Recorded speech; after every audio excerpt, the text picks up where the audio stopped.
band plays the national anthem and then brings the NATO flag to the NATO hymn. As you most likely know, the NATO Defense College first opened its doors in Paris in 1951. Il ministro della difesa italiano, onorevole Lorenzo Guerini, e il segretario generale della NATO, Sua Eccellenza Jens Stoltenberg, accompagnati dal generale di corpo d'armata Olivier Rittiman, riceveranno adesso gli onori militari.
Il ministro della difesa italiano e il segretario generale della NATO scopriranno adesso la lapide commemorativa del 70° anniversario.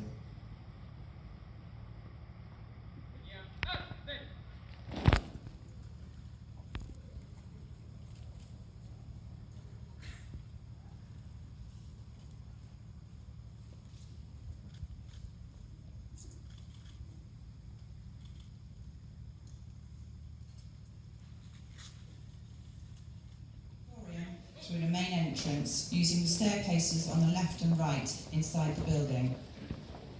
Signori di video.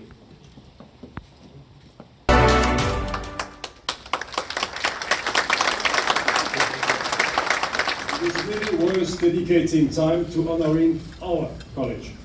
This is an opportunity for all of us, I hope, to appreciate how successful our institution has been in educating senior leaders from NATO countries and partner countries, and how extraordinarily well the NDC has adapted to not only NATO's changing requirements, but also to the evolution of conflict, lending even greater weight and importance to the NDC's founding mission. Thus, if the college during its 40 years has essentially focused on its flagship course, the senior course, we mark a turning point in the 1990s with the development of 5 new courses. 2 short courses for NATO members, the General Flag and Officer and Ambassador course, and the Modular Short Course. A long course for our partners from Middle East and North Africa, the NATO Regional Cooperation course, and 2 short courses dedicated to all our partners. The Senior Executive Regional Conference for General Officers or equivalent, and the Integrated Partner Orientation course. In addition, just this past year, we successfully tested a modular short course including journalists. So positive was the outcome that we intend to offer this course to other audiences in the future. Today, we are poised to launch an added value course named the Senior Executive Seminar, which is intended for high-level officials, civil servants, and military leaders. The course will have a different focus than that of the current General Flag Officer and Ambassador course.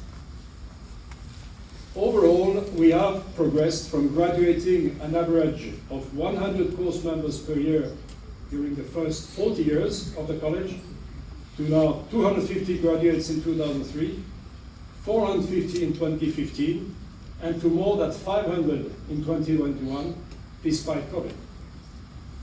Our academic activities have become enriched and have adapted with time. Concurrently, the research division, established in 2007, has never ceased to expand and to strengthen its research products, much to the benefit of the Alliance and the greater public. It has also increased its synergy with the course members, the NDC faculty, and our partners throughout the academic world. Our outreach and engagement activities have also significantly expanded. Just this past year, we held the 50th Conference of Commandants and the 19th edition of the Kiev Week. For 2022, we anticipate new and annual exchanges with the Gulf country and with the GFAR Sahel Defense College. The countless occasional visits and engagement activities we have accomplished these recent years are just too many to mention. To execute all this, we have restructured our organization, put into place new processes, and we have undergone, especially since the COVID crisis, a digital mini-revolution to be able to deliver e-learning and to accommodate teleworking. You see, therefore, that the college is always hard at work, becoming more active, more effective, more open, and more innovative. Simply put out, it is more relevant than ever. I sincerely hope that you will seize this moment to take stock of the time you spend with us. At all times, my team and I are ready to answer to whatever query you might have. To all of you, I convey my very best wishes on the occasion of our 70th anniversary, and to the anciens, I wish in advance a most successful 68th Ancien Seminar, which will take place tomorrow afternoon. To conclude, I would say, we have 70 years of mission accomplished, and we are ready to do 70 more. With that, Sir Secretary General, I hand you the floor.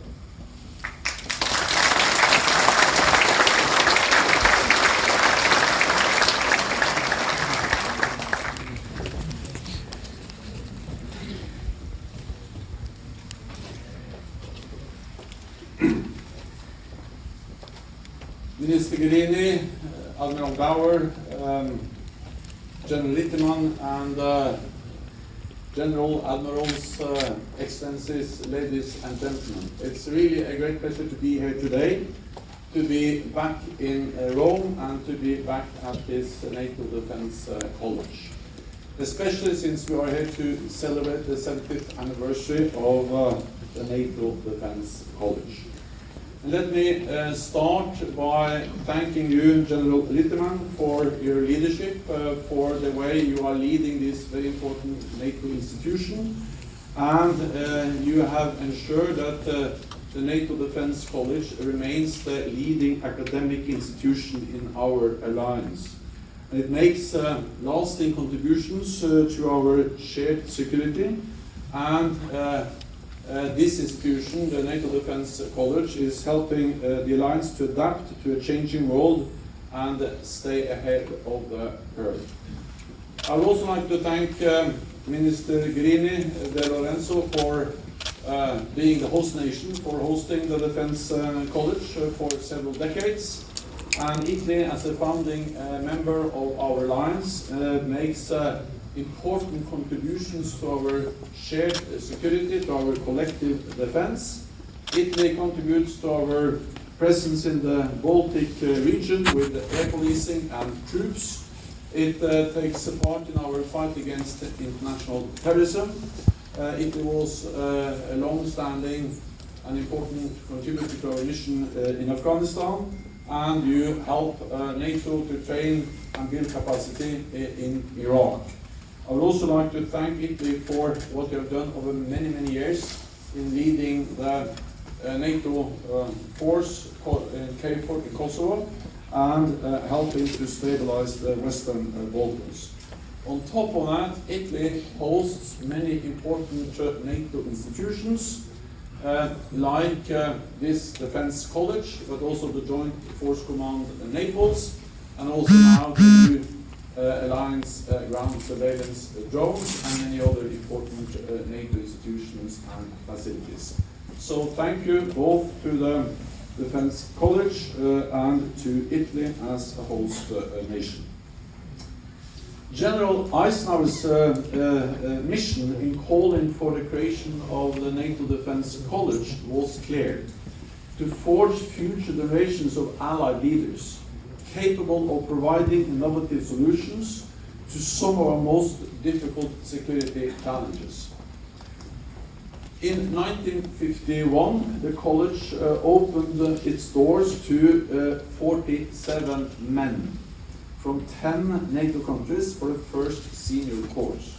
Since then, some 15,000 graduates have passed through the college classrooms and corridors, women and men, civilian and military, from 80 different nations, both from partner countries and, of course, from allied member states of NATO.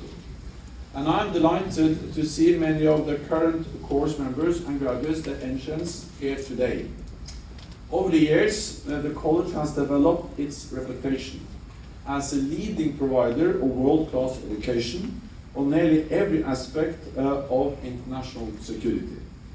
Its alumni have gone on to fill some of the highest civilian and military offices, both at the national level and in NATO.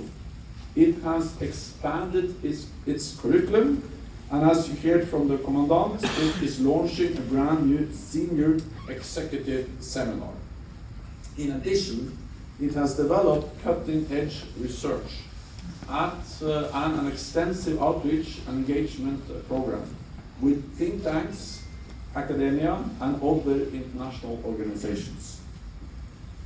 The Defense College embodies the secrets of NATO's success, our unity and our ability to adapt.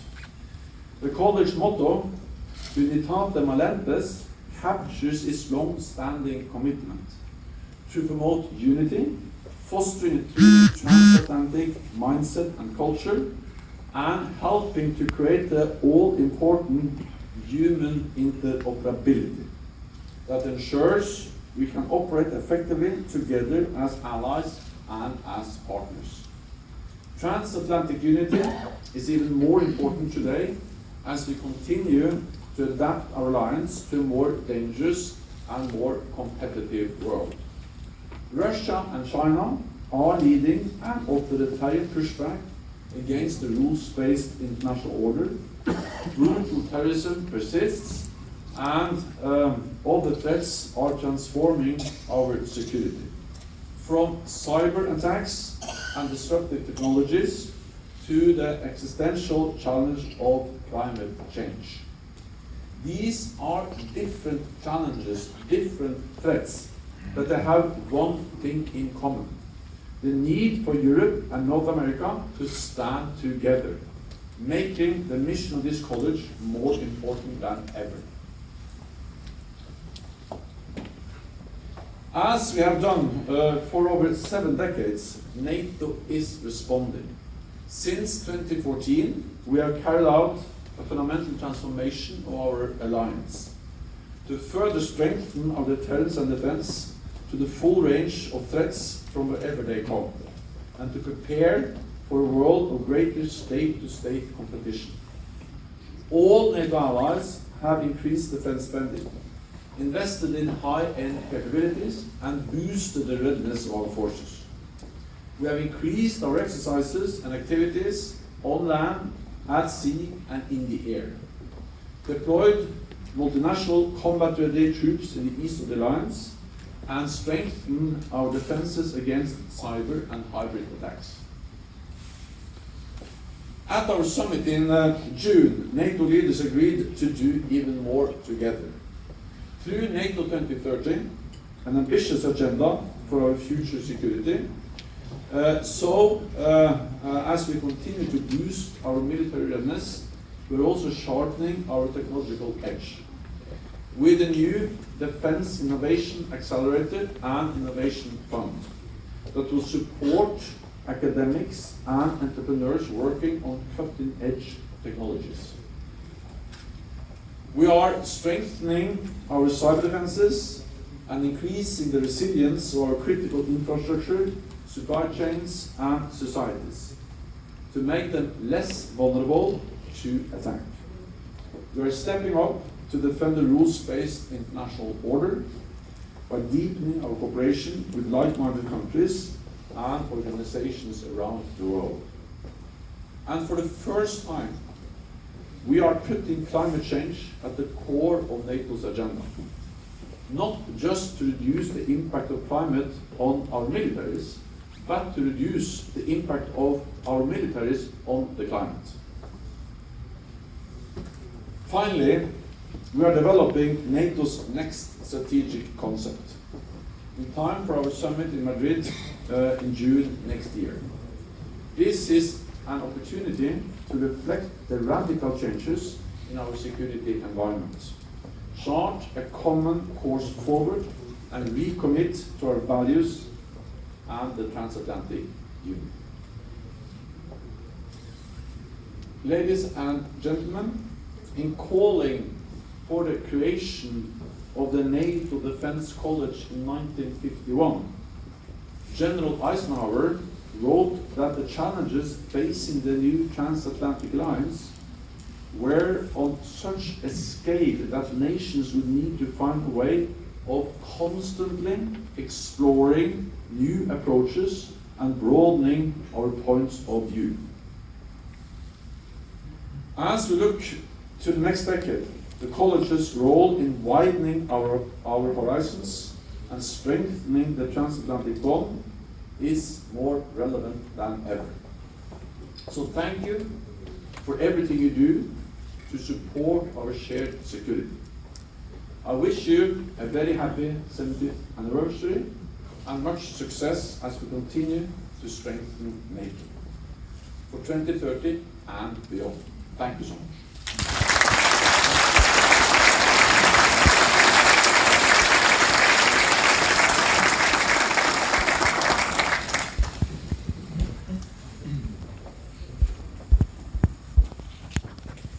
Thank you, Your Excellency. Vorrei invitare il Ministro Guerini a fare il suo discorso.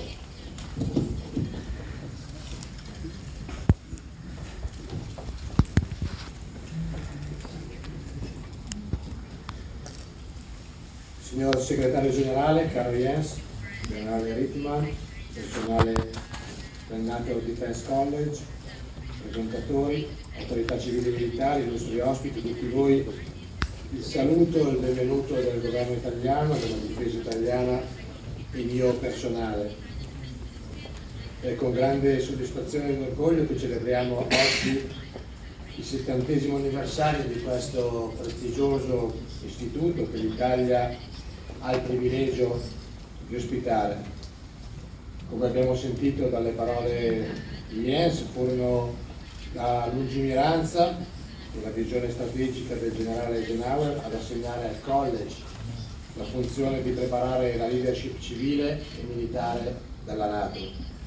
Da allora l'istituto ha fornito un contributo essenziale alla formazione di generazioni di funzionari e dirigenti, a tutto vantaggio della nostra alleanza, il cui capitale umano è una delle risorse per mantenerla vitale, adatta ai tempi e adatta ai mutevoli scenari di sicurezza. La costante azione di stimolo, il costante richiamo al confronto tra i frequentatori, lo staff e i ricercatori rappresenta l'elemento di pregio e una funzione imprescindibile nella formazione del pensiero della NATO. L'apertura ai frequentatori dei paesi partner ha infine concorso allo sviluppo di un'altra funzione fondamentale, cioè quella della cooperazione e del dialogo.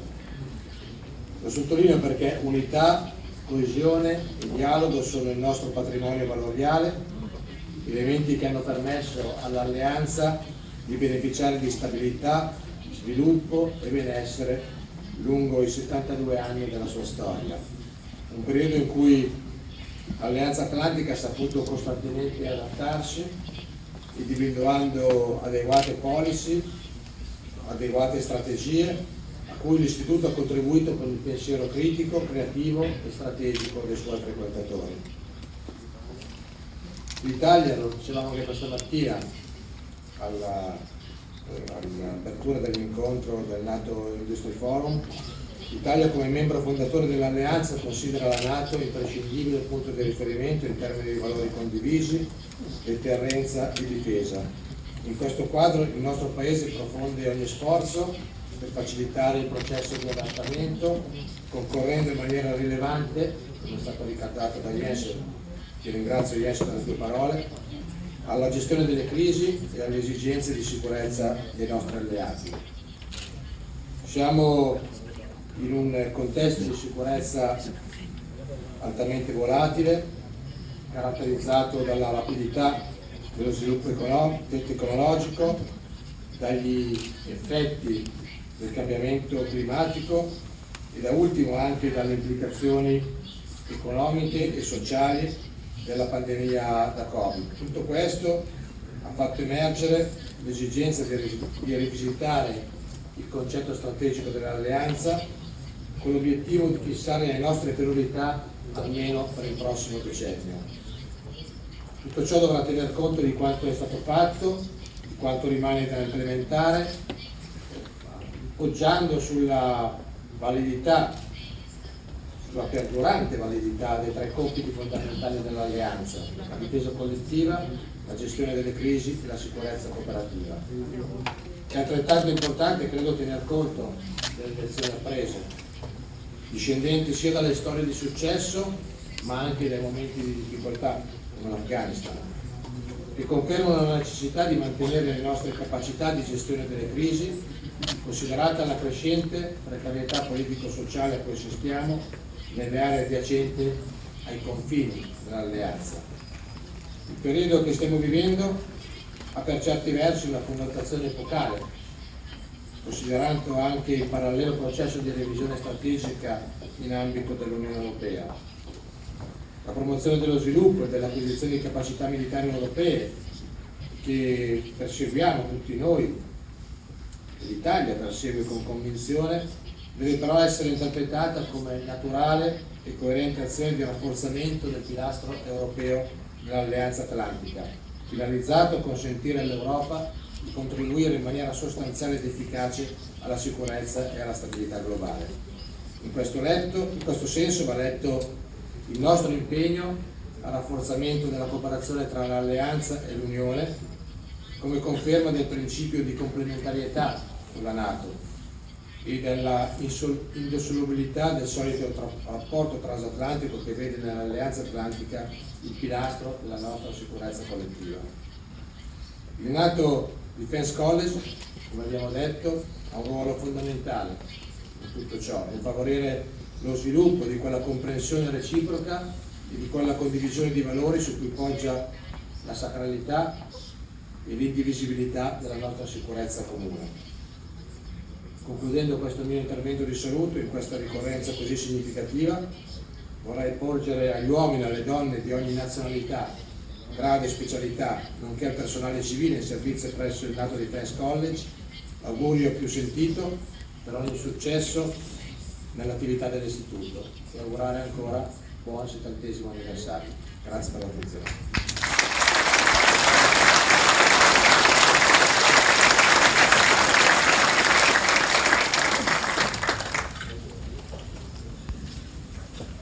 Signor Ministro, la ringraziamo.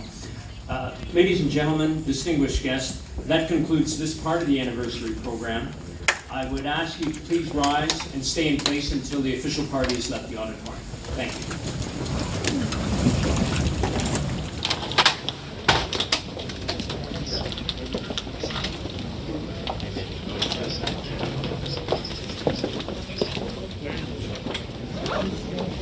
Ladies and gentlemen, in there's maximum 30 minutes. Full ground rules are explained, so I will immediately hand over to Marito.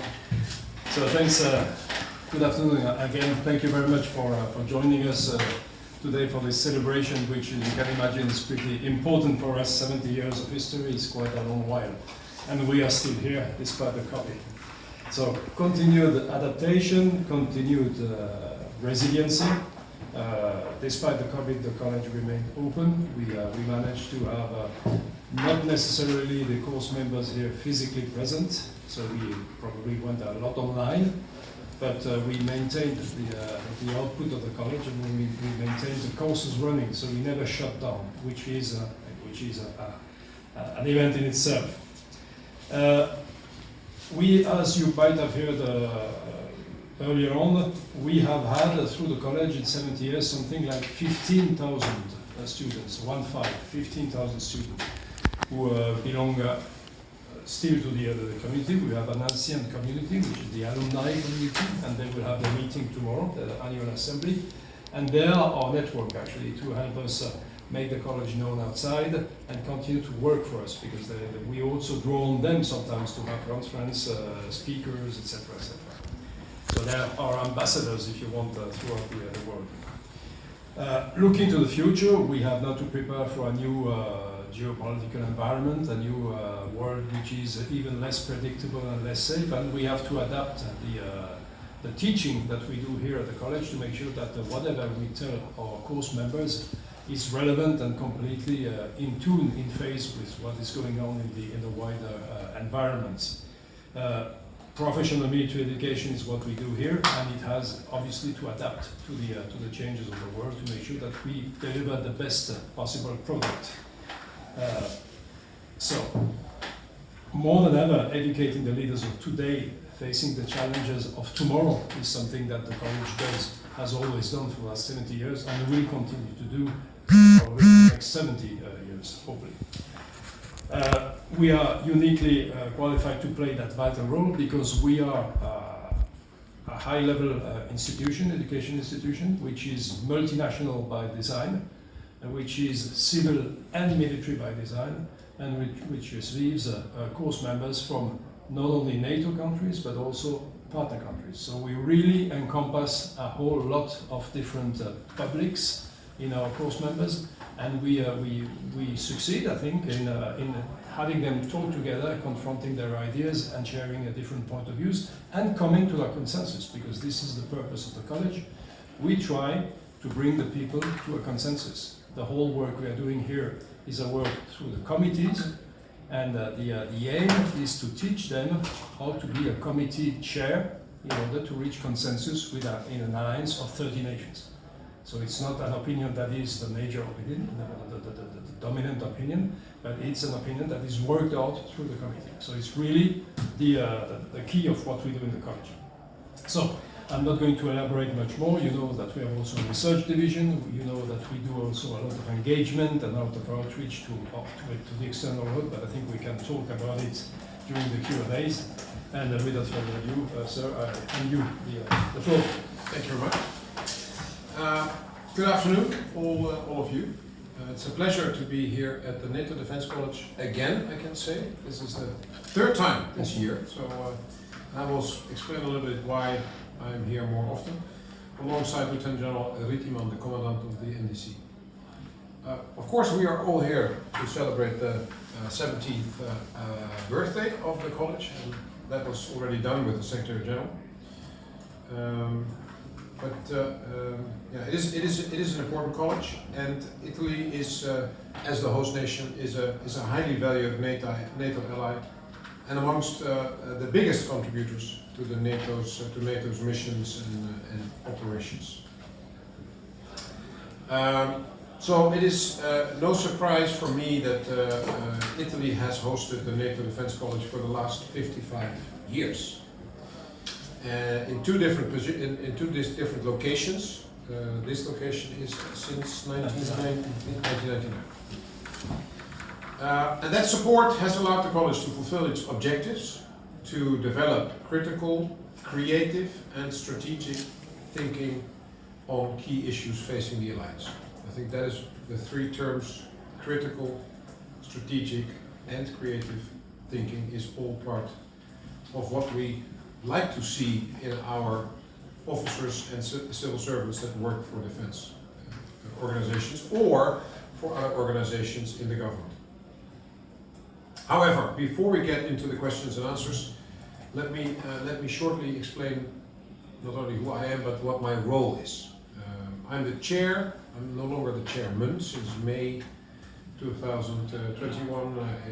The title changed from chair to chair as a result of the gender-neutral discussion.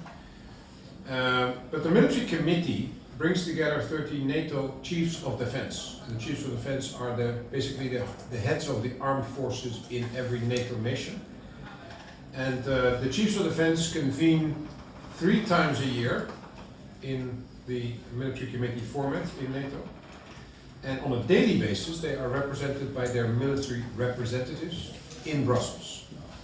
I have been elected by the chiefs of defense. I was the chief of defense of the Netherlands before I became chair of the military committee.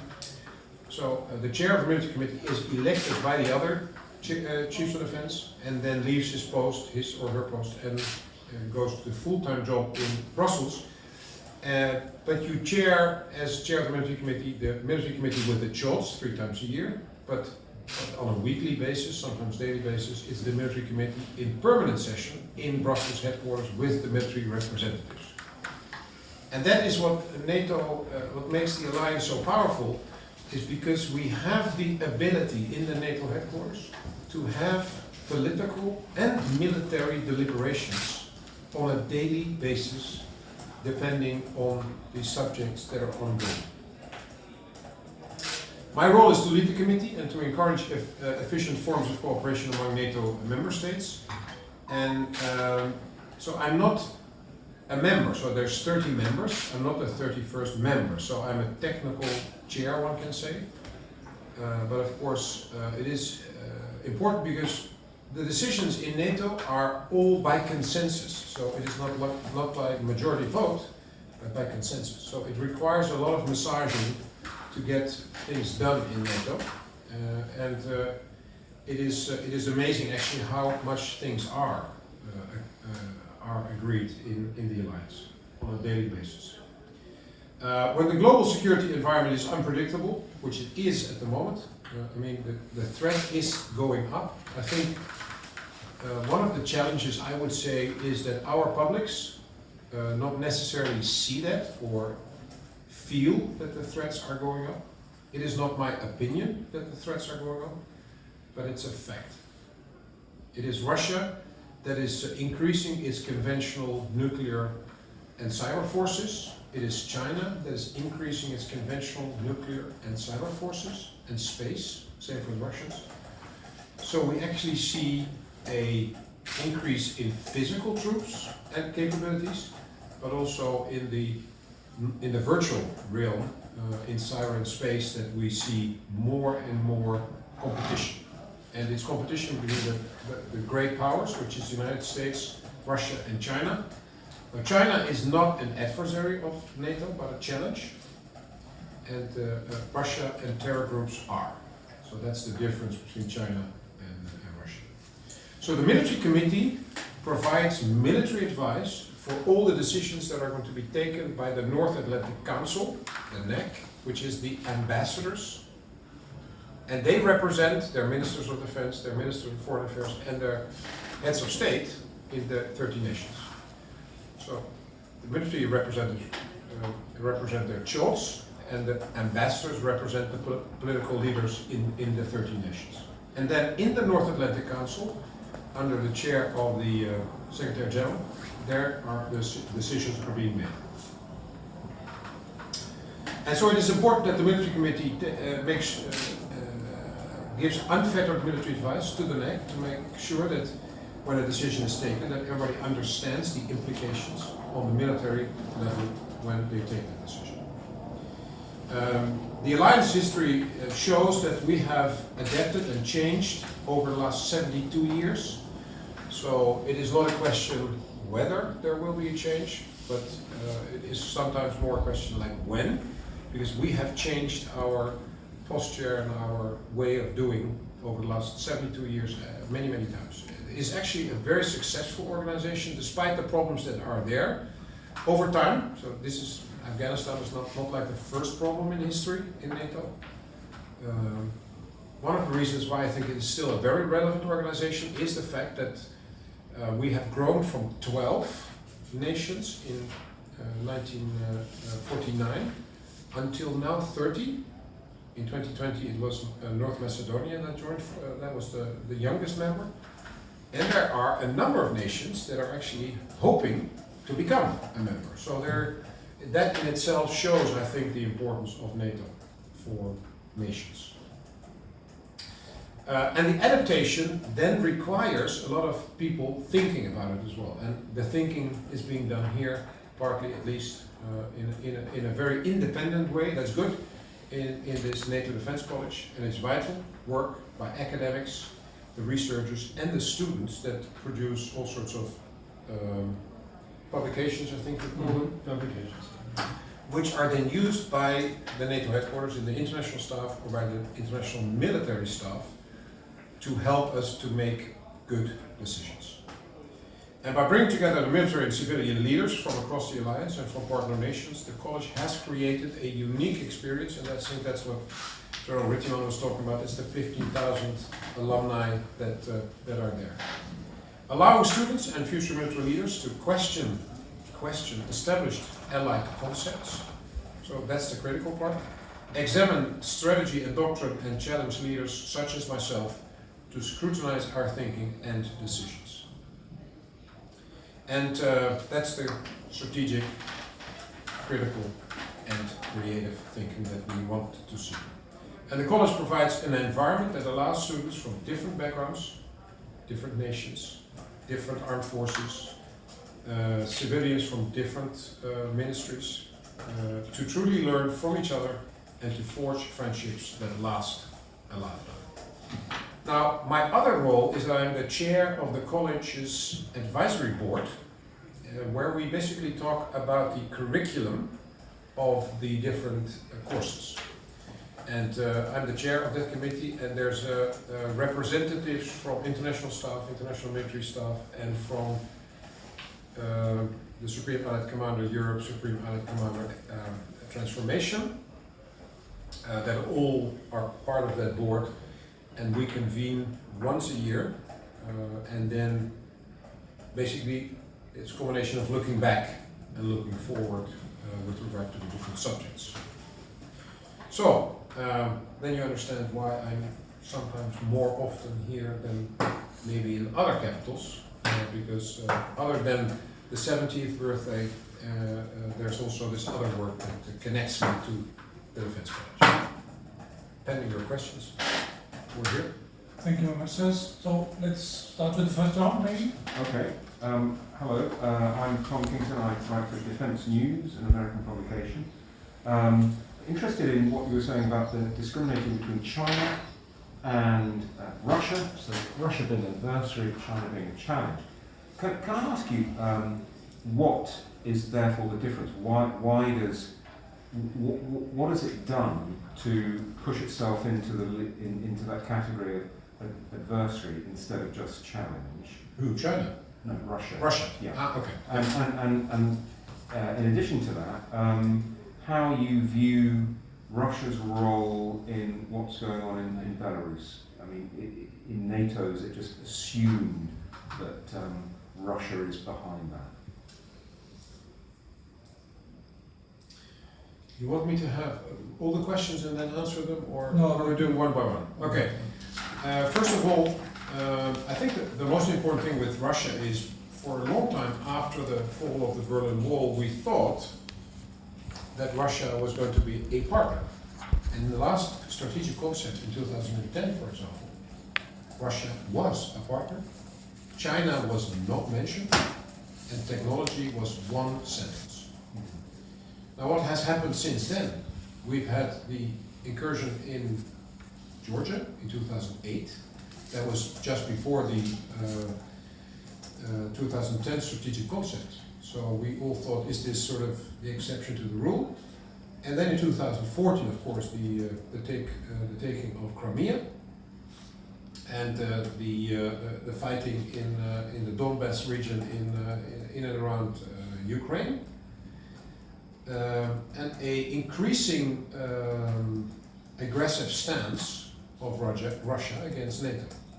So that is why it has changed from partner to now our adversary. That is the reason why we talk about that when it comes to Russia. When it comes to China, China is not physically adjacent to the Euro-Atlantic area, which is the geographically bounded area defining the NATO alliance. But in space and in cyber, we are challenged by China. All the nations, all the allies are challenged by China. And some NATO institutions and organizations are challenged by China. So it is of growing concern because the Chinese armed forces are growing rapidly, physically, conventional, and that's of great concern, nuclear as well, without them being part of any arms control format. For the United States, where you come from, that's a different. The perspective for the United States is of course different because they are part of the Pacific, and so for them the relationship towards China is a different one than for NATO. Then on Belarus, I can only say that I hear the same as you, that Russia is said to be behind this. Russians are, how do you say, not ignore that, but how do you say? They say that's not true, that they have nothing to do with what is going on in Belarus. What we do know is that the Belarus president is having problems at home, and this is one of the ways to distract from those issues in his own country, to create an external problem that faces the nation and therefore could unite, I'm not saying that it will, but could unite his own nation. And there's many, I'm not saying that's NATO policy or NATO statements, but there's many that think that it's highly unlikely that he does this completely on his own. Yes. But I'm carefully formulating this. Yes, I understand. On purpose. Yeah, got it. Okay. Thank you. Hi, I'm Stefano Pioppi for Formiche Press, an Italian magazine about aerospace and defense.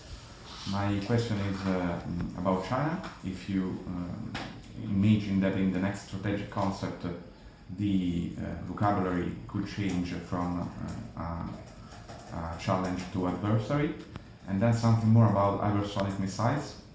So in July, the Chinese test surprised the United States. And what would the role of NATO be in thinking and deterring such weapons? So I would say it is highly unlikely that that will happen in the strategic concept. I think there will be more words on China than in the last strategic concept, because I think the concern is growing. And that is probably in the political realms, things like that the rules-based international order is challenged more and more by China as well. Things like that, but probably not with direct military consequences for NATO. On the hypersonic missile, that is a very concerning test. The Chinese are saying like this is just a civilian. Because we all sort of agreed so far until not militarizing space. So everybody's thinking, what is this? And so they say it's nothing, but it is. I think it is of great concern. And the chair of the Joint Chiefs of Staff, General Milley, publicly said so. That it is of great concern. Not only because it is a very fast hypersonic missile, but it is also capable, as I understand, for carrying nuclear weapons. And its ability, and that is something that is new, to fly over the poles, both the South Pole and the North Pole. And that is new because, and that being new might mean that our defenses, which normally then, of course, if this is not done before, so the threat axis would normally be not from the poles. So you will then have to look in other directions as well for the threats. So that is one of the changes then as well. So for NATO, and we had today, I don't know whether you covered that as well, but today is in Rome as well, the NATO Industry Forum, yesterday and today. And part of the discussions is about new technologies and about emerging disruptive technologies like AI, like quantum computing, like hypersonic, that have grave implications for our present capabilities and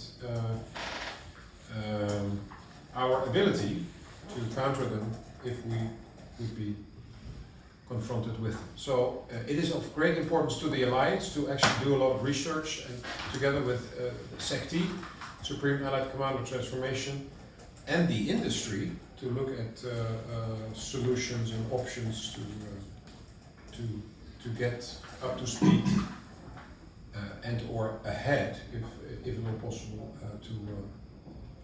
in those technologies. And if I may add to what Diana just said, and this is why it's important to have him on the academic advisory board. In our curriculum, we make sure that we deal with all these topics. So we have introduced an Asia-Pacific seminar, which did not exist 2 years ago.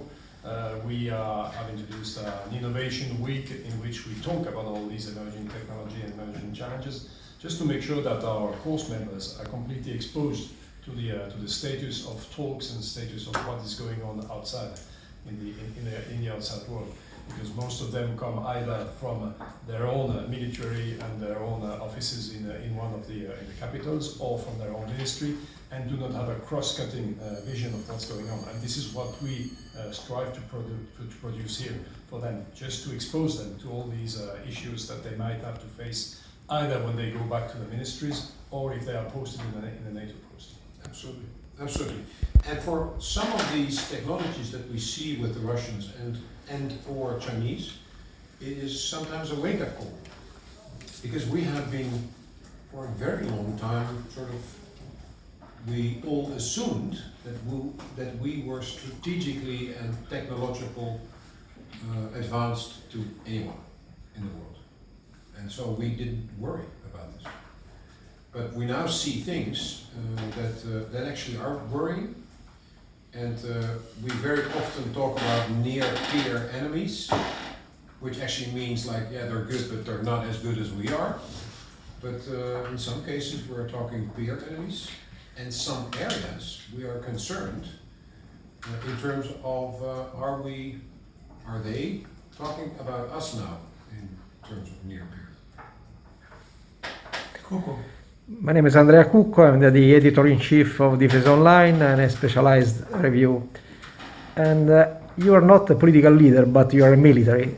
And we have to face the challenges of nations who have a clear and strong political leadership. How can NATO improve his quickness in responding to these challenges? You have to put together more than 30 countries every time and reach a consensus on everything. But and that is not easy, I can tell. Yeah. And it has to do with the fact that if you don't feel the threat, there is no urgency felt to solve the problem. But as I said this morning in one of the panels in the NATO Industry Forum, if you live in Israel, you daily feel the threat, and they daily change their ways, and they daily introduce new technologies if they are convinced, not necessarily that it is proven, but that they are convinced it is an improvement in order to operate better than yesterday. Against not a virtual enemy, which is also possible like in cyber, but not like an imaginary enemy, but a real enemy. Day in, day out. Now there are parts in the alliance where people actually feel the same. Like if you are living in the Baltics, if you live in Poland, if you live around the Black Sea, then the Russians are a threat. If you are in the Mediterranean, the terrorist threat, or in most of the nations, but you feel the issues of migration and the problems that come with the migration stream, and then probably some of those people that come into our in Europe might have bad intentions, might have terrorist intentions. So and will use, the terrorist organizations will use everything to destabilize us, and migration is one of the forms. So it depends very much on where you live. Now my country, where I come from, the Netherlands, well, that's one of the biggest problems, because they're far away from the east and they're far away from the south. And so it's a very rich country, so people think there is no problem, so why should we spend money on defense? Now the interesting thing is that we have agreed that an attack on one is an attack on all. So if you want to live up to that, it means that if someone in Estonia is attacked, the Dutch will go there as well. And that is important, because if the Netherlands is attacked, then the Estonians will. But it needs constant reminding of people that is what we agreed, for a good reason, because neither of the nations alone can do it. So we need each other. And that is still what binds us, that people are, it is difficult to send this message and convince people, but so far so good. I mean, so far we are able to stick together, and we are spending more money on defense over the last 7 years. So our people, our parliamentarians, are convinced. So the threat is up, is seen more and more as a fact and not as an opinion. If they host us, we could move the NATO Defense College to Israel. So. Yeah, but they're not part of the alliance. So yes, I know, but will be. But we can learn a lot from them, Yeah. honestly. I mean, in terms of the adaptivity, agility, the cooperation between the scientific world and the industry and the military. A lot of people, you cannot always copy things, because the way the construct worked in Israel is like there's a lot of ex-military that go into the industry, that go into the scientific world. So it is one large group that actually thinks alike and understands the issues and understand each other. And it's a great network, and it's all very close and short ties. And that is not the same in a lot of other nations. So I mean, so you cannot copy necessarily the system. Like conscription is working in some nations and is not working in others. So but there are many things we can learn from Israel in terms of their ability to implement new technologies very, very quickly. Thank you.